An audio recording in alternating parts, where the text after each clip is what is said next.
नमस्कार विद्यार्थी मित्रांनो, आज आपण एक फिजिक्सचा लेक्चर्स पाहणार आहोत की फिजिक्स म्हणजे काय. तर फिजिक्स हा कुठला बघा तर सायन्स मधला एक पार्ट आहे. तर फर्स्ट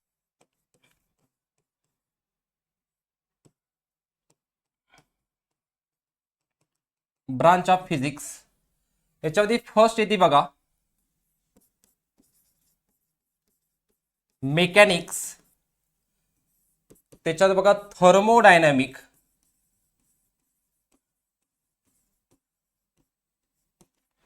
त्याच्यानंतर इलेक्ट्रोमॅग्नेट,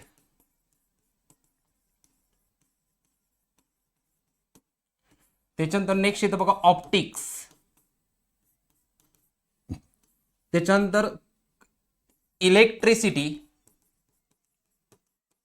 एवढे ब्रांच येतात बघा. आपण फर्स्ट काय बोललो तर फिजिक्स. फिजिक्स म्हणजे it is the branch of science. सायन्सची एक ब्रांच आहे. त्याच्यामध्ये कोणकोणत्या ब्रांच? नंबर 1 ला कुठले बघा तर मेकॅनिक्स, नंबर 2 ला आहे थर्मोडायनॅमिक्स, नंबर 3 ला आहे इलेक्ट्रोमॅग्नेट, नंबर 4 ला आहे बघा ऑप्टिक्स आणि नंबर 5 ला आहे तर इलेक्ट्रिसिटी. ओके.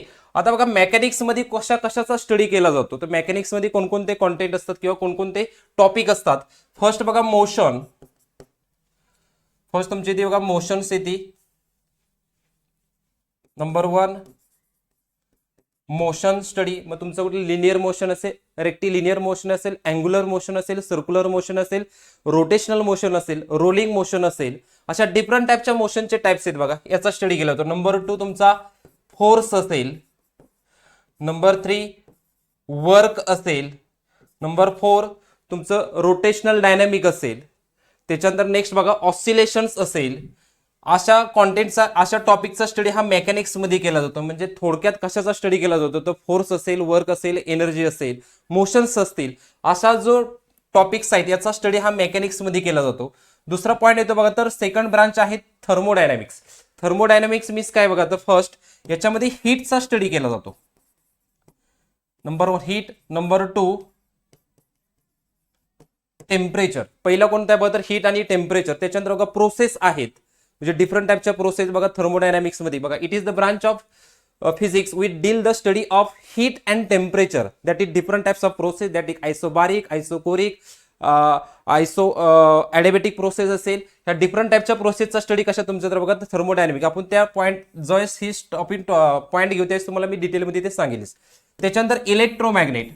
इलेक्ट्रोमॅग्नेट बघा मॅग्नेटिझम असेल, इलेक्ट्रोमॅग्नेट असेल, electromagnetic field due to electric current, याचा स्टडी हा इलेक्ट्रोमॅग्नेट मध्ये केला जातो. त्याच्यानंतर नेक्स्ट ब्रांच आहे ऑप्टिक्स. ऑप्टिक्स मध्ये कोणतं कशाचा स्टडी असतो बघा तर reflection, refraction, total internal reflection, rainbow असेल, याचा स्टडी हा तुमचा ऑप्टिक्स मध्ये केला जातो. म्हणजे लाईटचा थोडक्यात स्टडी कशात केला जातो तर ऑप्टिक्स मध्ये केला जातो. आणि लास्टची ब्रांच आहे इलेक्ट्रिसिटी. आता इलेक्ट्रिसिटी मध्ये वेगवेगळे त्याच्यामध्ये काय बघा तर करंटचा असेल, ड्रिफ्ट व्हेलॉसिटी असेल, त्याच्यानंतर कंडक्टर असेल, नॉन कंडक्टर असेल, ओहम्स लॉ असेल, त्याच्यानंतर बघा पोटेन्शियल डिफरन्स असेल, पीडी असेल, याचा स्टडी हा इलेक्ट्रिसिटीमध्ये केला जातो. म्हणजे फर्स्ट फक्त आता इंट्रोडक्शन मध्ये लक्षात काय ठेवा की आपण डिटेलमध्ये ते पाहणारच आहोत. फक्त तुम्हाला याचा मी काय केलं तो थोडक्यात याचा टीजर कसा आहे तो दाखवण्याचा प्रयत्न करत आहे. फर्स्ट ब्रांच आपण थर्मोडायनॅमिक मधली पाहू बघा.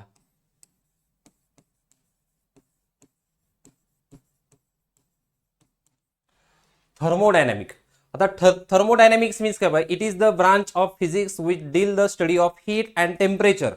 याचा स्टडी करणारं शास्त्र म्हणजेच कोण आहे बघा तर थर्मोडायनॅमिक. म्हणजे थोडक्यात याचा स्टडी कशाचा करतो आपण तर हीटचा करतो, आणि सेकंड कुठला बघा तर टेम्परेचरचा करतो. नंबर 1 हीट आणि number 2 temperature. Okay. Number 1 heat आणि नंबर 2 काय तर टेम्परेचरचा काय करतो तर स्टडी करत असतो. आता याच्यामध्ये डिफरंट टाईपच्या प्रोसेस आहेत बघा. तर वेगवेगळ्या त्यातला एकच पॉईंट आपण फक्त टीच आता पाहू बघा. थर्मोडायनॅमिक प्रोसेस कोणकोणत्या येतात बघा तर आयसोकोरिक, आयसोबॅरिक प्रोसेस,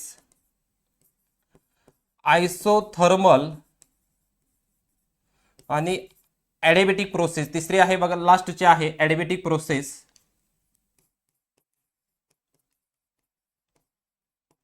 आता हा हा पॉईंट घ्यायचं कारण एवढंच आहे की हा प्रोसेस तुमची नीट एक्झाम असेल, जे डबल ई असेल, एनडीए ची असेल बघा, MST CET असेल, स्टेट बोर्डला तर आहेच हा सिलेबस.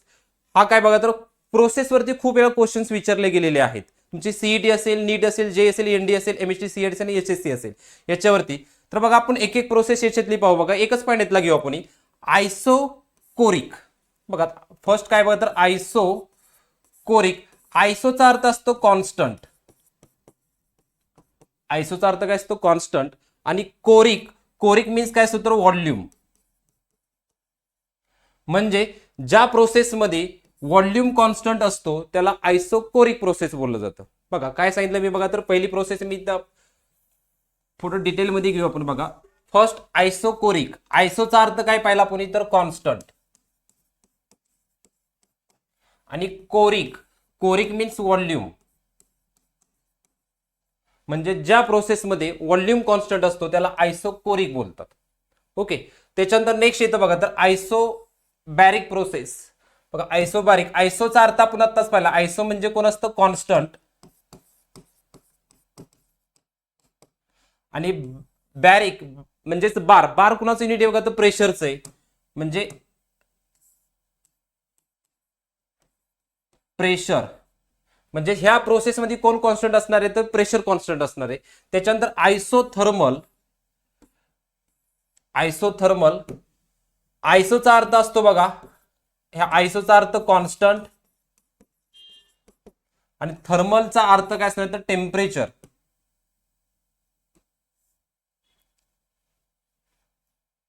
एक मिनिट मी खाली लिहितोय बघा. आयसो आणि थर्मल मीन्स टेम्परेचर. म्हणजे ज्या प्रोसेसमध्ये टेम्परेचर कॉन्स्टंट असतो त्याला आपण आयसोथर्मल बोलतो. आणि लास्टला ॲडिबॅटिक प्रोसेस. ॲडिबॅटिक प्रोसेस म्हणजे तुमचं वर्क डन आणि इंटरनल एनर्जी काय असते कॉन्स्टंट असते. आता हा आपण बघा थर्मोडायनामिक मधला पॉईंट पाहिलाय. त्याच्यानंतर नेक्स्ट पॉईंट पाहू बघा पुढचा, की युनिट अँड मेजरमेंट.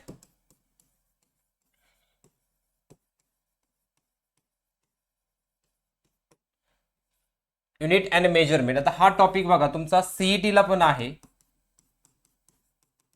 नीटला पण आहे, JEE ला पण आहे आणि एनडी ला पण आहे. बघा दरवर्षी क्वेश्चन्स, ह्या वर्षी पण क्वेश्चन्स या पॉईंट वरती आलेले होते. Unit and measurement.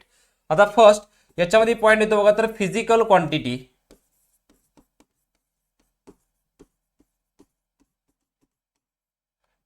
Physical quantity. आता फिजिकल क्वांटिटी कुणाला बोललं जातं बघा.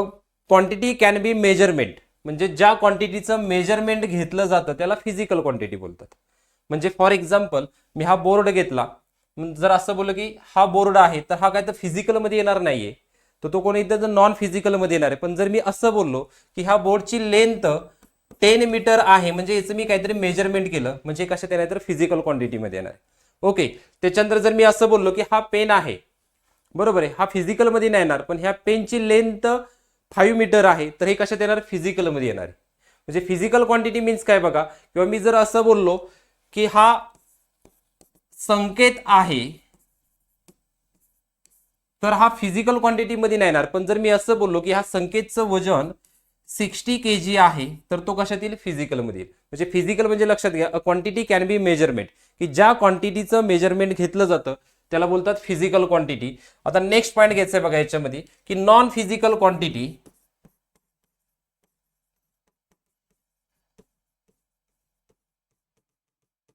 Non physical quantity. Non physical quantity बघा म्हणजे काय बघा. A physical quantity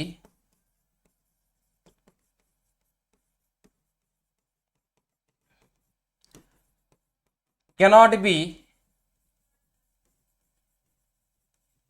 measurement. A physical quantity cannot be measurement is called as बघा तर नॉन फिजिकल. बघा आपण पहिला कुठला पाहिला बघा तर फिजिकल नंबर 1. नंबर 2 काय पाहिले बघा तर नॉन फिजिकल. फिजिकल मध्ये म्हणजे काय पाहिलं आपण quantity can be measurement. Non physical मध्ये काय पाहिलं क्वांटिटी कॅनॉट बी मेजरमेंट. म्हणजे जर मी असं बोललो की हा बोर्ड आहे तर तो नॉन फिजिकल मध्ये येणार आहे, कारण की त्याचं मी मेजरमेंट काहीच केलं नाही. पण जर मी असं बोललो this board is area 100 metre square, तर तो कशात येईल बघा तर फिजिकल क्वांटिटी मध्ये आहे. म्हणजे पहिला पॉईंट तुम्हाला समजला असेल की फिजिकल क्वांटिटी कुणाला बोलतात नॉन फिजिकल क्वांटिटी. त्याच्यानंतर बघा देर आर 2 टाइप्स. फिजिकल क्वांटिटीचे 2 टाइप्स असतात. नंबर 1 फंडामेंटल,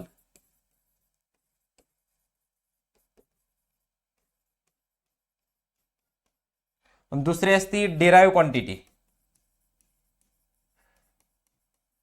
फंडामेंटल क्वांटिटी आणि डिराईव्ह क्वांटिटी. आता आपण ते पाहू की फंडामेंटल क्वांटिटी म्हणजे काय असतं आणि डिराईव्ह क्वांटिटी म्हणजे काय असतं. नेक्स्ट पॉईंट पाहू आपण बघा. फर्स्ट आहे बघा fundamental quantity.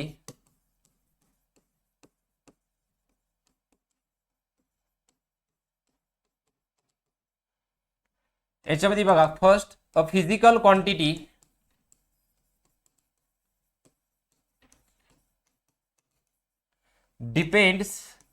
does not depends upon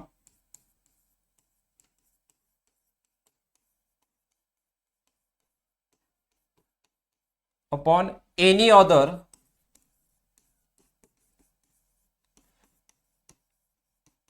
physical quantity is called as fundamental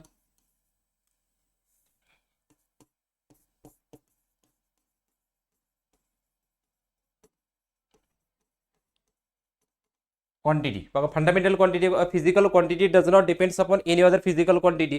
There are 7 fundamental quantities: length, mass, time, temperature, luminous intensity, amount of substance, त्याच्यानंतर बघा करंट, इलेक्ट्रिसिटी, टेम्परेचर. हे काय बघा तर 7 फंडामेंटल क्वांटिटीज आहेत.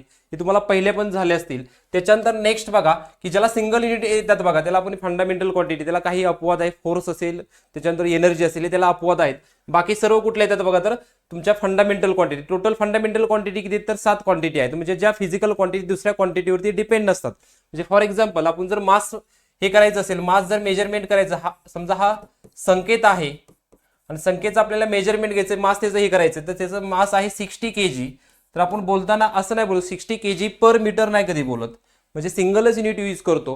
म्हणजे 60 kg म्हणजे काय झालं बघा तर ही कुठली आली तर फंडामेंटल क्वांटिटी आली. पर मीटर असती म्हणजे डबल युनिट असती तर कुठली असती तर डिराईव्ह क्वांटिटी आली. म्हणजे इथं एकच लक्षात ठेवा की फंडामेंटल क्वांटिटी म्हणजे काय, physical quantity does not depends upon any other physical quantity. त्याच्यानंतर नेक्स्ट सेकंड पाहणार आहोत बघा की derive quantity. Quantity, a physical quantity depends upon any other physical quantity is called as a derived quantity. तिचे definitions आहे. म्हणजे for example बघा आपण कन्सिडर करू की एक एक्झाम्पल घेऊ. इथं आहे सातारा बघा आणि इथं आहे पुणे. इथं NH4 रोड आहे, कन्सिडर करा. NH4 रोड वरून एक BMW कार चाललेली आहे. डिस्टन्स सातारा टू पुणे आहे 120 किलोमीटर आणि टोटल टाइम लागलाय बघा 2 hours. एवढा काय लागल्याबद्दल टाइम लागलेला आहे. तर सातारून कोण ट्रॅव्हलिंग गाडी कोण चालवत आहे बघा तर संकेत चालवत आहे. आणि कुठं चालले तर सातारून कुठं चालले तर पुण्याला चालले. डिस्टन्स किती आहे बघा तर 120 किलोमीटर आहे आणि टाइम त्यांना किती लागला तर 2 तास टोटल टाइम लागलेला आहे. तर आपल्याला स्पीड काढायचं, किती स्पीडनं गाडी गेलेली आहे BMW. Speed is equal to काय फॉर्म्युला असतो बघा, डिस्टन्स अपॉन टाइम. डिस्टन्स किती आहे बघा तर 120 किलोमीटर आणि टाइम आहे 2 hours. म्हणजेच किती आलं बघा 60. आता जर मी असं बोललो की speed is equal to 60 kilometre तर ते बरोबर आहे का तर ते चुकीचं आहे. 60 किलोमीटर फक्त आपण युनिट देणार आहे का 60 किलोमीटर, तर ते काय झालं बघा तर एक प्रकारची लेंथ झाली.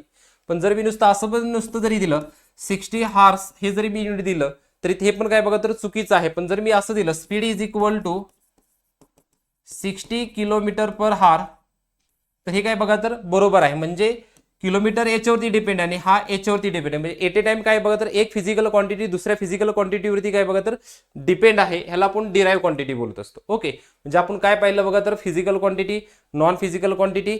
फिजिकल क्वांटिटीचे 2 types, fundamental quantity, derive quantity. त्याच्यानंतर त्याचा फिजिकल क्वांटिटी काय असतात बघा तर fundamental quantity does not depends upon any other quantity आणि derive quantity depends upon any other quantity. बघा इथं डबल युनिट्स येतात.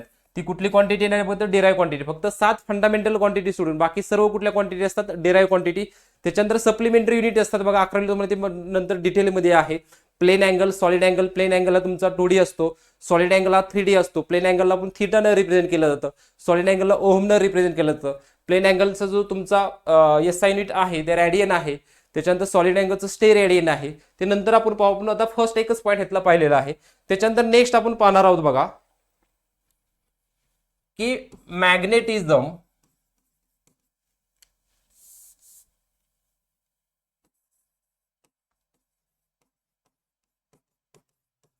मॅग्नेटिझम. आता मॅग्नेटिझमचं मेन फंक्शन्स काय, तर अट्रॅक्शन करणे. ते कुणाला पण अट्रॅक्ट करतं का, नाही. तर त्याच्या डिफरंट प्रॉपर्टीज ते बघा. किंवा magnet is freely suspended then constant N S directions, north south डिरेक्शनला ते काय असतं, कॉन्स्टंट असतं. ही पहिली त्याची प्रॉपर्टी असते. किंवा magnet is freely suspended then constant N S direction, north साऊथला डिरेक्शनला काय कॉन्स्टंट असतं. ही पहिली आहे. दुसरी कोणती त्याची प्रॉपर्टी असते बघा, maximum strength in a pole. त्याची सर्वात जास्त शक्ती कुठं असते, तर पोल असते. त्याला पोल असतात बघा, नॉर्थ पोल आणि साऊथ पोल. ही तुमची दुसरी प्रॉपर्टी आली. तिसरी प्रॉपर्टी तुमची येते बघा,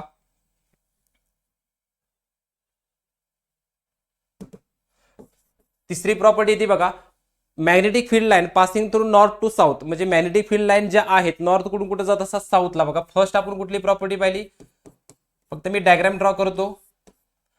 नॉर्थ आणि साऊथ डिरेक्शनला काय असतात, तर कॉन्स्टंट बार मॅग्नेट राहतं. दुसरी कोणती पाहिली बघा, मॅक्झिमम स्ट्रेंथ कुठं असते तुमची, तर पोल मध्ये असतात. जसं करंटला चार्ज असतात तसं मॅग्नेटला तुमचे पोल असतात. नॉर्थ पोल आणि कुठला असता बघा, तर साऊथ पोल असतो. त्याच्यानंतर नेक्स्ट बघा, ही दुसरी पाहिली, मॅक्झिमम स्ट्रेंथ तुमची पोल मध्ये असते. तिसरी आहे बघा, magnetic field line passing through north to south. म्हणजे इथं नॉर्थ आहे आणि इथं साऊथ आहे. मॅग्नेटिक फील्ड लाईन कुठून कुठं पास होत असतात, नॉर्थ कडून कुठं साऊथ डिरेक्शनला काय असतात, तर पास होत असतात. त्याच्यानंतर नेक्स्ट आहे बघा, ही तुमची फर्स्ट झाली, ही सेकंड झाली,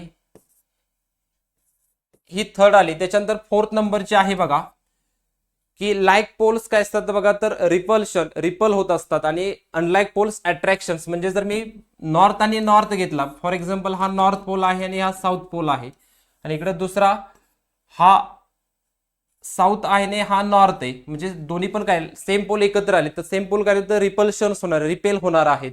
त्याच्यानंतर 5 नंबरची प्रॉपर्टी ती बघा, अनलाईक पोल्स नॉर्थ आणि साऊथ. आणि इकडे काय आहे बघा, तर नॉर्थ आणि इकडे साऊथ. म्हणजे अनलाईक पोल्स हे काय होणार, तर अट्रॅक्शन्स होणार आहेत. त्याच्यानंतर next, if a bar magnet is cut then generate other poles. म्हणजे जर बार मॅग्नेट मी कट केलं, इथं नॉर्थ पोल आहे आणि इथं साऊथ पोल आहे, ह्याला जर मी कट केलं, तर दुसरा पोल काय होणार आहे बघा, तर आपोआप जनरेट. इथं कुठला आहे, तर नॉर्थ आणि इथं कुठला आहे, साऊथ आहे. आपोआप काय होणार आहे बघा, तर जनरेट होत असतो. ही काय तर बेसिकली मॅग्नेटच्या प्रॉपर्टीज. म्हणजे bar magnet is hammering and heating process then loss of magnetic power. Magnetic power जरी लॉस करायची असेल, तर आपल्याला हॅमरिंग अँड हिटिंग प्रोसेसच करायला लागते. त्याच्यानंतर हे बेसिक प्रॉपर्टी तुम्हाला आय थिंक झाले असतील बघा, 10वीला झाले असतील, 8वीला झाले असतील, 9वीला झाले असतील. हितपर्यंत आहे. म्हणजे तुम्ही सायन्स हा सब्जेक्टच असा आहे बघा, 10वी पोहोचून तुम्ही काय बद्दल शिकलेला आहात. पण तुम्हाला 11वी 12वीला तुमच्या ते रिअल लाईफशी तुम्हाला त्याला जुळवून घ्यायचं, की रिअल लाईफशी त्याचा डिटेलमध्ये स्टडी करून त्याचा आपण रिअल लाईफशी अप्लाय कसा करतो, याचा स्टडी आपल्याला 11वी 12वीला करायचा असतो. म्हणजे व्हिज्युअलायझेशन्स करून आपल्या डेली लाईफमध्ये त्याचा कुठं यूज होती. मग फिजिक्स जर हा सब्जेक्ट पाहिला बघा, डेली लाईफमध्ये खूप प्रत्येक गोष्टीत आपल्याला फिजिक्स यूज होतोय बघा. मग याचा स्टडी आपल्याला काय करायचं, तर करायचं आहे. तर याच्यामध्ये आपण फर्स्ट मॅग्नेटिझम्स पाहिलं, त्याच्या प्रॉपर्टी पाहिलं, तुम्हाला पहिलं झालेले. पण याचा पुढचा पॉईंट कुठला असतात, जे 11वी 12वीला आहेत, जे नीटला त्याचे क्वेश्चन्स विचारले जातात, जेईला असेल, एनडीएला असेल, अशा कॉम्पिटेटिव्ह एक्झामला विचारले जातात. हा पॉईंट मी आता घेतो बघा. बेसिक पहिलं तुमचं झालेलं होतं. आता याचं कन्स्ट्रक्शन, म्हणजे बार मॅग्नेटचं कन्स्ट्रक्शन नक्की कसं असतं बघा, ते आपण कन्स्ट्रक्शन पाहू बघा. Construction of magnet.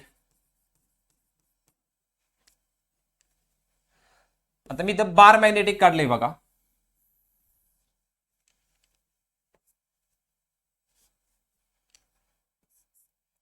इथं नॉर्थ पोल आहे, इथं साऊथ पोल आहे. जसं बघा, करंट इलेक्ट्रिसिटीला काय असतं बघा, चार्ज असतात. तसं मॅग्नेटला काय असतात, पोल असतात. हा नॉर्थ पोल, हा साऊथ पोल. त्याच्यात हा सेंटर आला, याच्यातून जी स्ट्रेट लाईन जात असते त्याला ऍक्सेस बोलतात. त्याच्यानंतर बघा, हा सेंटर आला, सेंटर पासून इथपर्यंत जे डिस्टन्स आहे,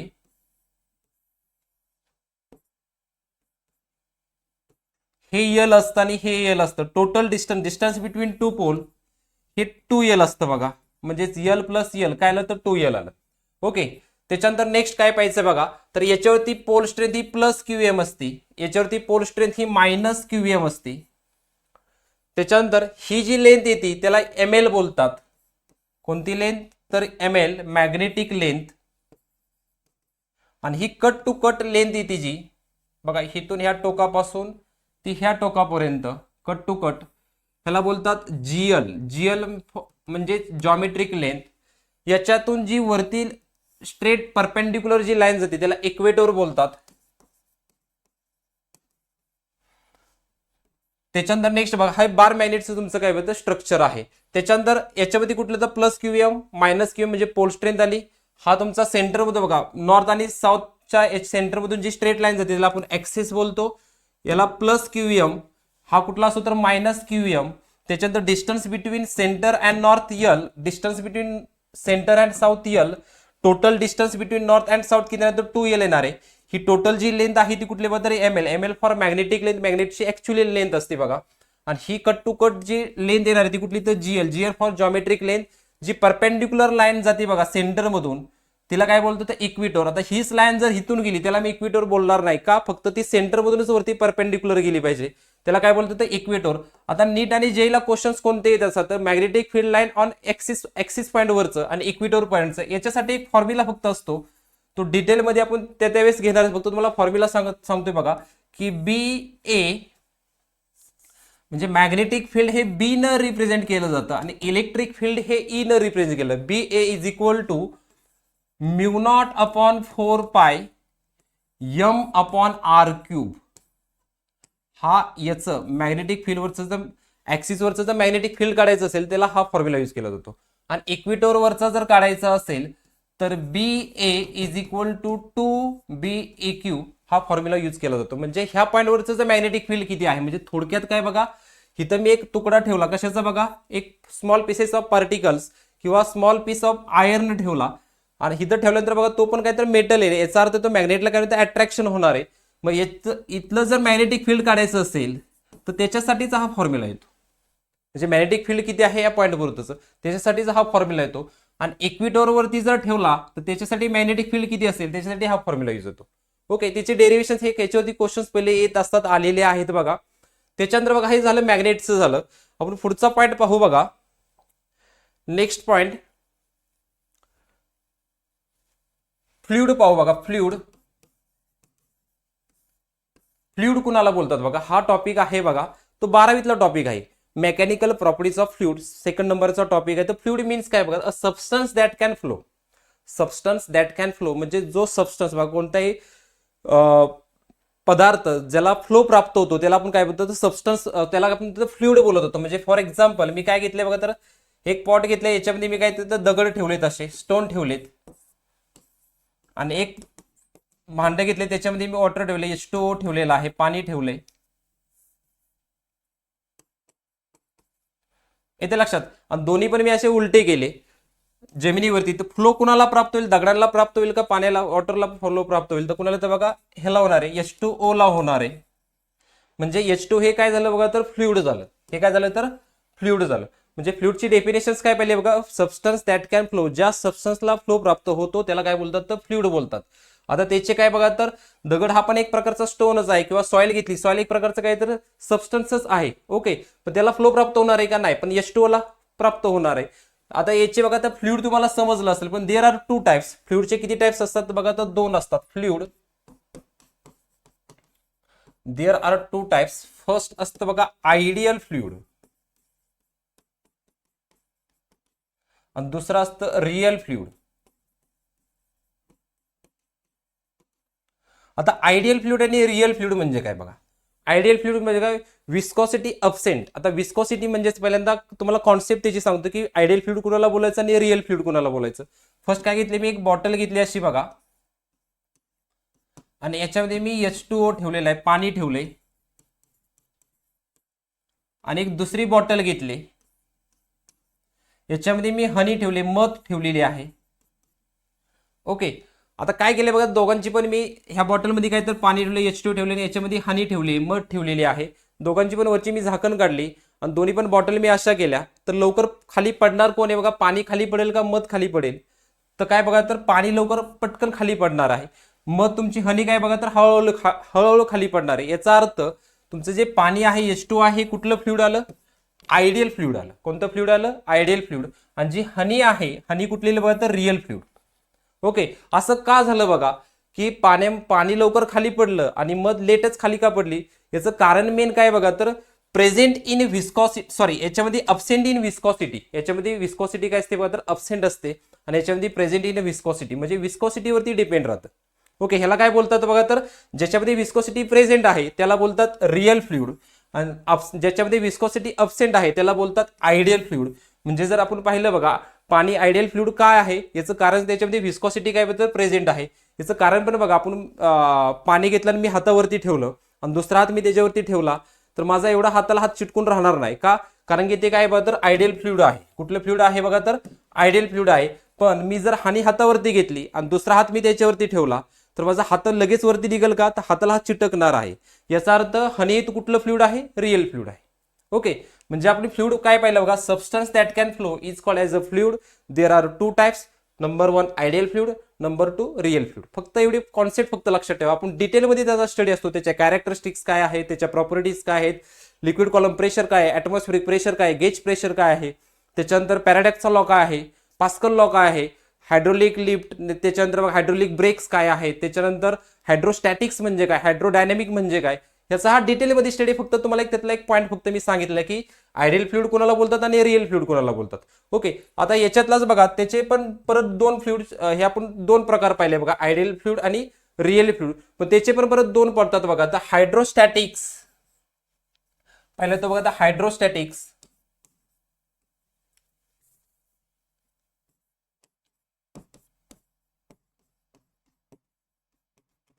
hydrostatic fluid, hydrostatic fluid means fluid at a rest position. म्हणजे जे फ्लुइड रेस्ट पोझिशनला असतं त्याला बोलतात हायड्रोस्टॅटिक. त्याची डेफिनेशन अशी असते, it is the branch of physics with study of a rest fluid is called as a hydrostatics. Hydro means काय असतं बघा, तर फ्लुइड. हायड्रोचा अर्थ काय येतो बघा, हायड्रो फ्लुइड. आणि स्टॅटिकचा अर्थ असतो कॉन्स्टंट.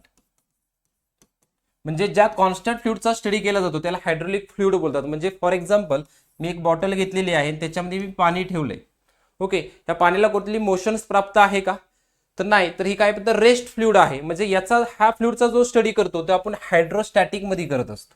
कशामध्ये करत असतो, हायड्रोस्टॅटिक फ्लुइड. आणि त्याचा दुसरा प्रकार येतो बघा, तर हायड्रोडायनामिक. दुसरा प्रकार येत असतो त्याचा बघा, तर हायड्रो डायनामिक. हायड्रोचा अर्थ असतो बघा, आत्ताच इथं मी लिहिला, हायड्रो मीन्स फ्लुइड आणि डायनामिक्स मीन्स मोशन. म्हणजे ज्या फ्लुइडला मोशन्स प्राप्त होते, it is the branch of physics which study the dynamic fluids. म्हणजे motions fluid is called as काय बघा, तर हायड्रोडायनामिक्स. म्हणजे फॉर एक्झाम्पल, इथून काय बघा, तर असा ओढा आहे. आता ओढ्यातलं पाणी काय बघा, तर स्थिर असतं का, नाही. तर त्याला फ्लो प्राप्त होतो, म्हणजे त्याला मोशन्स प्राप्त आहे. म्हणजे अशा फ्लुइडचा जो स्टडी आहे तो कुठे येतो बघा, हायड्रोडायनामिक. किंवा नदीनं पाणी चाललेलं आहे, पाणी एका जागेवरती स्थिर असतं का, नाही. त्याला फ्लो प्राप्त होतो, म्हणजे त्याला मोशन्स प्राप्त आहे. अशा फ्लुइडचा स्टडी आपण हायड्रोडायनामिक मध्ये करत असतो. हे काय बघा, तर आपण फ्लुइडच्या संदर्भात पाहिलेलं की जी फिजिक्स मध्ये दुसरी एक ब्रँच आहे बघा. तो तुम्हाला 11वीला जो चॅप्टर आहे, 11वीला जो टॉपिक आहे बघा, मेकॅनिकल प्रॉपर्टीज ऑफ फ्लुइड, हा तुम्हाला 12वीला आहे. आणि तुमचा 11वीला आहे बघा, थर्मल प्रॉपर्टीज आहेत. याच्यातला काय बघा, तर हा पॉईंट आहे. त्याच्यानंतर नेक्स्ट पॉईंट आपण पाहू बघा. पुढचा पॉईंट आहे बघा, करंट इलेक्ट्रिसिटी. Current electricity. आता त्याच्या अगोदर बघा, चार्ज काय पाहिजे बघा, तर चार्ज दोन प्रकारचे असतात बघा. जसं बघा, जग पण हे दोन चार्ज वरती चालतं, पॉझिटिव्ह चार्ज आणि निगेटिव्ह चार्ज. म्हणजे पॉझिटिव्ह माइंडचे लोक असतात आणि निगेटिव्ह माइंडची पण लोक असतात. इथे लक्षात. तसे चार्जचे दोन प्रकार आहेत. कोणते चार्ज बघा, तर पॉझिटिव्ह चार्ज आणि दुसरा कुठला आहे, निगेटिव्ह चार्ज. ओके, म्हणजे पॉझिटिव्ह विचार करणारे लोक आणि निगेटिव्ह विचार करणारे लोक. याच्यामध्ये बघा, तसं जग आहे त्याच दोन चार्ज वरती चालतं. पॉझिटिव्ह वाली पण चालतात आणि निगेटिव्ह वाली पण. तसे चार्जचे किती प्रकार आहेत बघा, तर दोन. पहिला आहे पॉझिटिव्ह चार्ज, दुसरा आहे निगेटिव्ह चार्ज. पॉझिटिव्ह चार्ज म्हणजे नेहमी लक्षात ठेवा, तो कोण असतो बघा, तर प्रोटॉन असतो. कोण असतो, प्रोटॉन. आणि निगेटिव्ह चार्ज याचा अर्थ तो कोण असतो, तर इलेक्ट्रॉन असतो. कोण असतो, इलेक्ट्रॉन. प्रोटॉन मीन्स काय, तर 1 प्रोटॉनची किंमत लक्षात ठेवा बघा, तुम्हाला न्यूमेरिकल सॉल्व्ह करण्यासाठी लागते 1.6 × 10⁻19 कूलम. ही काय लागते बघा, तर एका प्रोटॉनची व्हॅल्यू असते आणि एका इलेक्ट्रॉनची व्हॅल्यू असते बघा. एका इलेक्ट्रॉनची 1 बघा, वेगळ्या पुस्तकात दिलेली आहे बघा.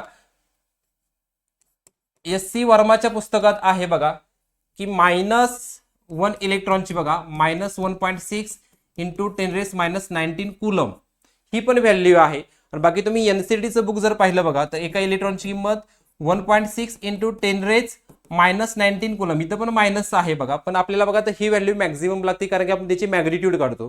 ज्यावेळेस मॅग्निट्यूड काढत असतो त्यावेळेस तिचं निगेटिव्ह साईन काय असतं बघा तर निघून जात असतं. म्हणजे दोन्ही पण व्हॅल्यू लक्षात ठेवा. आता सी फॉर कुलम, कुलम हे काय बघा तर चार्जचं युनिट आहे. बरोबर, चार्जचं काय बघा तर युनिट आहे. आपण यातला पहिला पॉईंट पाहिला की चार्ज म्हणजे काय. There are two types, positive charge, negative charge. Positive charge means protons, negative charge means electrons. त्याच्यानंतर एका प्रोटॉनची किंमत 1.6 into 10⁻19 coulomb. Coulomb is the unit of charge. त्याच्यानंतर नेक्स्ट काय बघायचं आपण इतर इलेक्ट्रॉन. इलेक्ट्रॉनची किंमत, एका इलेक्ट्रॉनची किंमत -1.6 इंटू 10⁻19 कुलम. ही एस.सी. वर्मा जे बघा फिजिक्समध्ये ज्यांना पद्मश्री पुरस्कार भेटलेला आहे, की फिजिक्समधले सर्वात टॉपचे व्यक्ती IIT आहेत बघा, त्यांच्या पुस्तकात बघा ही तुम्हाला व्हॅल्यू दिसेल. आणि NCERT याच्यामध्ये तुम्हाला ही व्हॅल्यू दिसेल, कारण की आपल्याला न्यूमेरिकल सॉल्व्ह करण्यासाठी ही व्हॅल्यू लागते, कारण की त्याचं आपण काय बघा तर मॅग्निट्यूड घेत असतो. ओके, त्याच्यानंतर बघा आपण चार्ज पाहिला, त्याच्यानंतर आपण करंट पाहणार आहोत बघा. करंट मीन्स काय बघा, the rate of flow of charge. The rate of flow of charge is called as a current. त्याचा फॉर्म्युला येतो बघा, I is equal to Q upon T. आता I म्हणजे कोण बघा तर current, electricity, Q means charge, T means time. हा formula करण्याचा येतो बघा तर करंटचा येतो. The rate of flow of charge is called as a current. त्याचा फॉर्म्युला काय, I is equal to Q upon T. I means current, electricity, Q means charge, that is positive charge, negative charge, T for time. याचं unit लक्षात ठेवायचं बघा. तर unit असतं बघा तर एम्पियर. आणि एम्पियर लिहित असताना पूर्ण वर्ड बघा, ए हा स्मॉलच असला पाहिजे, आणि जर लेटर लिहायचं असेल तर ए हा काय असला पाहिजे, कॅपिटल असला पाहिजे. याचं कारणच काय बघा, एम्पियर हा एक सायंटिस्ट आहे, आणि ज्या सायंटिस्टची नावं बघा युनिटला जातात त्याचं पूर्ण जर वर्ड लिहायचं असेल तर पहिलं लेटर हे स्मॉल असलं पाहिजे. नुसतं जर तुमचं वर्ड लेटर लिहायचं असेल तर काय कसं असलं पाहिजे, कॅपिटल असलं पाहिजे. हे आपण डिटेलमध्ये त्यावेळेस पाहणार. युनिट आणि मेजरमेंट त्याचं बघा तर कन्व्हेन्शनचे रूलच आहेत, ते रूल्स आपण त्याच्यामध्ये पाहणार आहोत बघा. आता आपण काय पाहिलं तर करंट पाहिलं, त्याला युनिट पण पाहिलं बघा. करंटचा formula I is equal to Q upon T. त्याचं SI युनिट आहे बघा तर एम्पियर. त्याची definition, the rate of flow of charge is called as a current. त्याच्यानंतर याचा पुढचा पॉईंट येतो बघा तर कंडक्टर आणि नॉन कंडक्टर. कंडक्टर, आता कंडक्टर कुणाला बोलतात बघा तर फर्स्ट याच्यामध्ये प्लस चार्ज मी काढलेत बघा, आणि दुसरे आहेत बघा निगेटिव्ह चार्ज.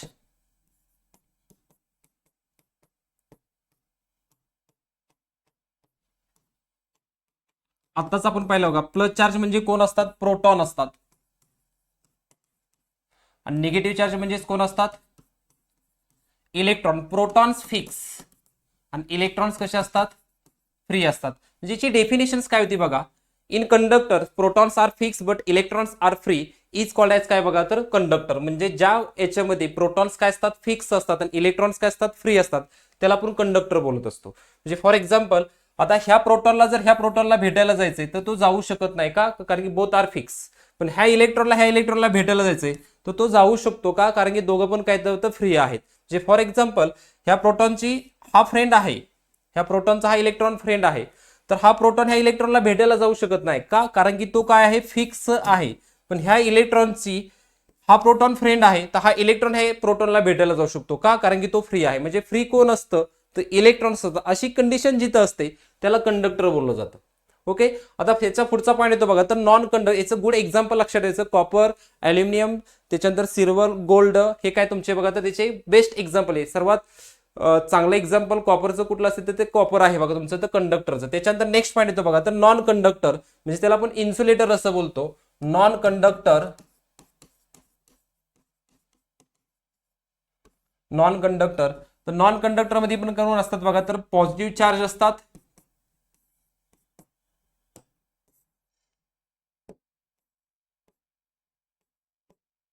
आणि निगेटिव्ह चार्ज असतात.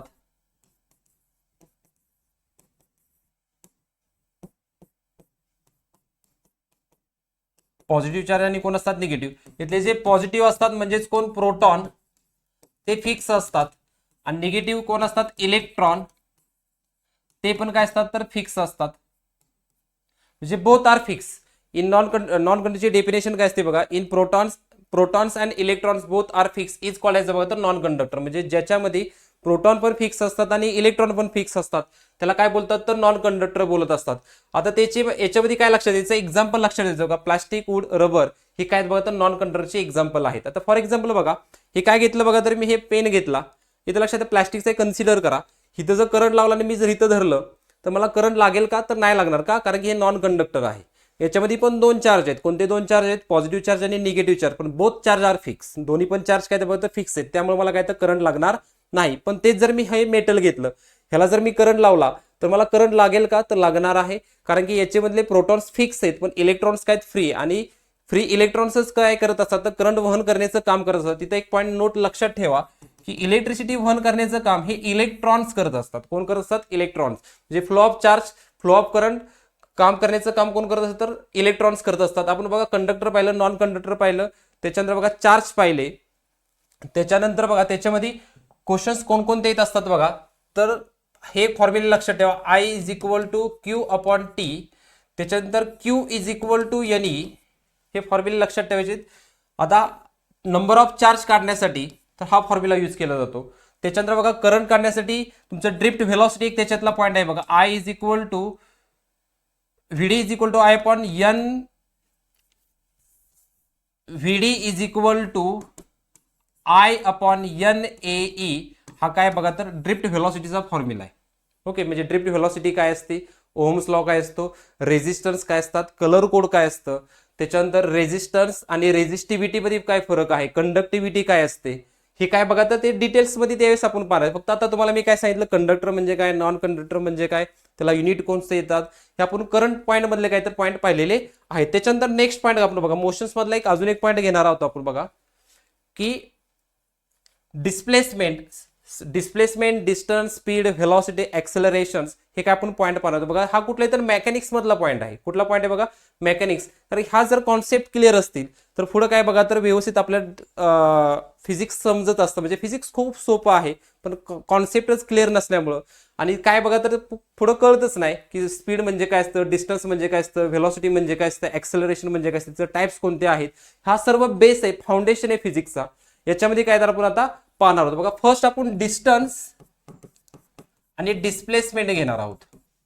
डिस्टन्स मीन्स ऍक्च्युअल पाथ आणि डिस्प्लेसमेंट मीन्स काय बघा तर तुमचं जे शॉर्ट डिस्टन्स आहे याला आपण काय तर डिस्प्लेसमेंट बोलणार. याचं आपण एक एक्झाम्पल थोडक्यात पाहू की डिस्टन्स म्हणजे काय आणि डिस्प्लेसमेंट म्हणजे काय. आता मी एक्झाम्पल याचं पाहतो बघा. कन्सिडर करा की बघा एक 3 ऑब्जेक्ट आहे. इथं एक आहे बघा, इथं श्रीचं घर आहे असं कन्सिडर करा. इथून इथं आल्यानंतर बघा इथं संकेतचं घर आहे, इथं आल्यानंतर बघा शिवानीचं घर आहे, आणि इथं वायसी कॉलेज आहे बघा. असं कन्सिडर करा. डिस्टन्स श्री आणि संकेत मधला आहे बघा तर 10 किलोमीटर. संकेत आणि शिवानी याच्यातलं डिस्टन्स आहे बघा 30 किलोमीटर, आणि शिवानी आणि वायसी कॉलेज मधलं डिस्टन्स आहे बघा तर 50 किलोमीटर. ओके, आता श्रीची इनिशियल पोझिशन आहे, त्याला फायनल कुठं जायचंय बघा तर वायसी कॉलेजला जायचंय. फायनल कुठं जायचंय बघा तर वायसी कॉलेजला जायचं आहे. तर बघा आता टोटल बघा श्रीला टोटल ट्रॅव्हलिंग किती करायला लागतंय, तर फर्स्ट बघा इथून संकेतच्या घरी 10 किलोमीटर, त्याच्यानंतर संकेत पासून शिवानीच्या घरी 30 किलोमीटर, आणि शिवानी पासून वायसी कॉलेज 50 किलोमीटर. म्हणजे बघा 10 आणि 30 40 आणि 50 किती 90 किलोमीटर. म्हणजे ह्याला ट्रॅव्हलिंग 90 किलोमीटर करायला लागते. त्याच्यानंतर संकेतला किती आहे बघा 30 आणि 50 80 किलोमीटर. त्याच्यानंतर बघा शिवानी आणि वायसी कॉलेज 50 किलोमीटर. एवढं काय त्यांना तर ट्रॅव्हलिंग करायला लागत आहे. आता हे काय त्याचं ऍक्च्युअल पाथ आहे आणि कुठल्या तर फायनल पाथ आहे. म्हणजे सुरुवातीला इथून तो जाणार आहे आणि कुठे जाणार तर वायसी कॉलेजला. खूप वेळा ते गेले. आता श्रीची गाडी होती, तो बुलेटवरती आला, संकेतला घेतला.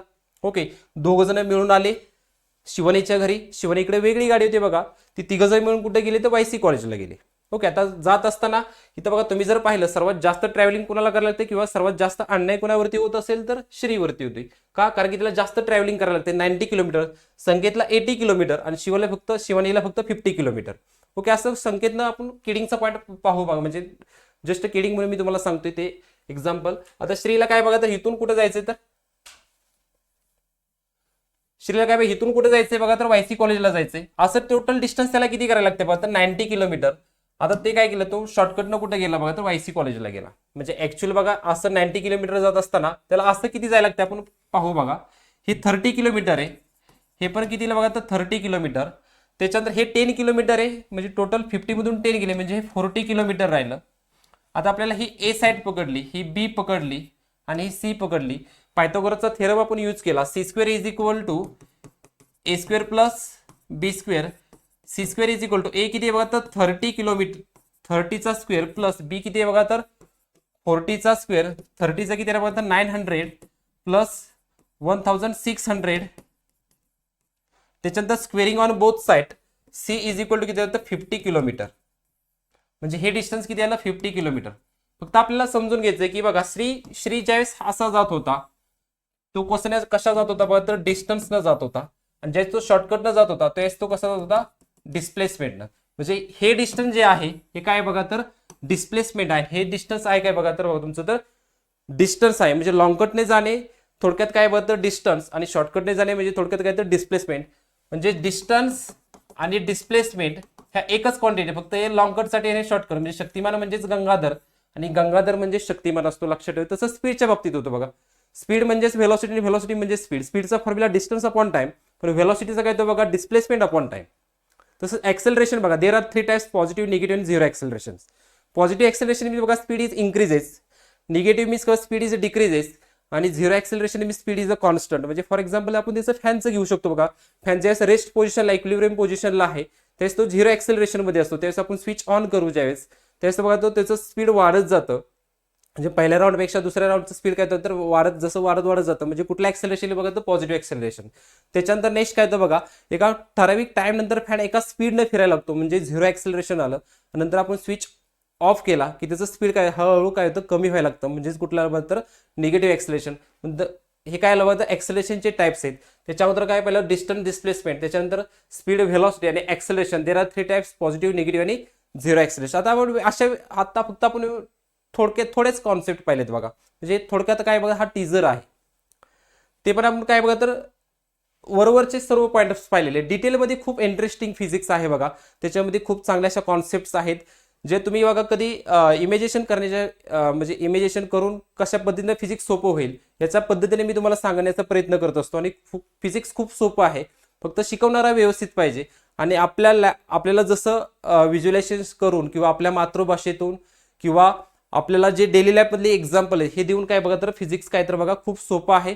फक्त आपल्याला काय बघा तर व्यवस्थित चांगल्या मेंटरकडे जाणं गरजेचं, चांगल्या टीचरकडे जाणं गरजेचं आहे, तरच आपल्याला काय तर फिजिक्स व्यवस्थित समजतं.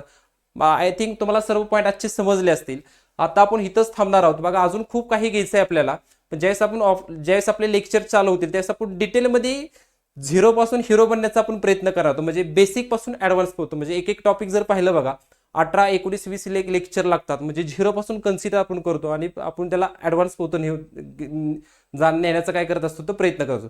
आता आपण इथंच थांबू आणि नेक्स्ट लेक्चरला काय बघा ज्यावेळेस आपण व्यवस्थित रुटीन चालू होईल त्यावेळेस आपण काय तर डिटेलमध्ये पाहू. ओके, थांबू इथं आपण.